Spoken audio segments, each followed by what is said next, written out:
Good morning. It's your man Boiler Dowd checking in with you. It's been a long break, but I'm still here. This Boiled Sports Quickcast, this cup of joe with Boiler Dowd is brought to you by Martin Vintage. MartinVintage.com. You get a soft t-shirt, you support some Purdue people, and you start getting ready for football season. I don't know about you, but I'm starting to gear up already. Can't wait till football season. It's hot outside, but boy, the fall is coming. It's coming quickly. Mom, thanks for watching. I don't have much specifically to talk about today other than, hey, guess what? Football's on the way. A lot of people are excited. It's not just us. I just read yesterday that Lindy's thinks Elijah Sindelar has the strongest arm in the Big Ten. Sure he does. If you've watched him warm up, that makes a lot of sense. The guy can just whip the ball. He can spin it. But guess what? Purdue's not just Elijah Sindelar. They're not just David Blau. They're a team that's ready to go. Behind the scenes at Boiled Sports, we've had some pretty good debates on what we should expect next year. Expectations are as high as 10 wins, as low as 6 wins. That's still pretty good if you think about where we were just a year ago, where we were thinking things might go. This Purdue team's good. This coaching staff's really good. And one thing that we haven't focused on a lot is how many injuries that Purdue team suffered, yet still continued to play competitive football and win some games against teams that just didn't expect it. If Purdue can stay somewhat healthy, I'm not saying super healthy, because Braum has shown and Holt have shown the ability to move guys around and put them in a position to succeed. This Purdue team could be as good as what Jay thinks they're going to be.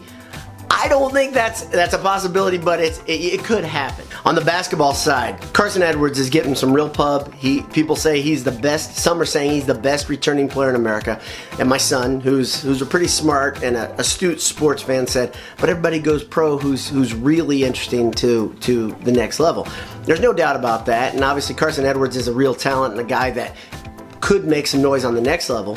Let's hope he maybe wins a Player of the Year honor, one or two. Even if he doesn't get the premier one, maybe he could do some big things this year and carry these Boilers to something that a lot of us are skeptical about seeing. Purdue loses so much this coming winter. 4 starters that started for 3 years, and some of them started for 4, are gone. And that's a massive hole to fill. But Carson Edwards, as Andy Katz talked about, and I hate giving Andy Katz credit, but Andy Katz said this guy likes the ball in his hand when the game's on the line. He likes taking the big shot. And that mentality, it's something we've been talking about at Boiled Sports since Carson got on campus, is that chip on your shoulder and that guard play being so important. Carson Edwards, I think, is super special. If he were a couple inches taller, he'd be on everybody's list to be a top 5 pick next year, or he would have been gone already. So once again, it's like Anish always talks about these equations of things being just right and perfect, because if they're any better, it wouldn't have happened. And that's Carson Edwards, right? If it was any different, if he was 6'4", he would have never gotten on campus at Purdue. And thank God he came here, because he's a difference maker. He's been very good for the program, and that's going to continue. The other guys, the other parts are gelling. It sounds like, it's always funny when you read reports about practices and how things are going. Guys are starting to find their jump shot. Guys are really working on their jump shots. Good to hear. Call me a skeptic. I don't believe it until I see it with my own 2 eyes. So I'm kind of a jerk that way. Thanks again for tuning in. We're going to have a lot of new content coming out. We've been talking about something for a long time. We had a debate going for probably years, honestly. We made it formal. We voted on the top 30 coaches in America, basketball coaches in America. And Anish compiled the list, took some averages, gave his reason for being.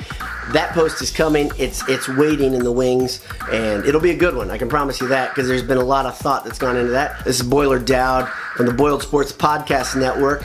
Have a great day. Have a great weekend. God bless you. Happy late 4th of July to you and your family. BS all the time.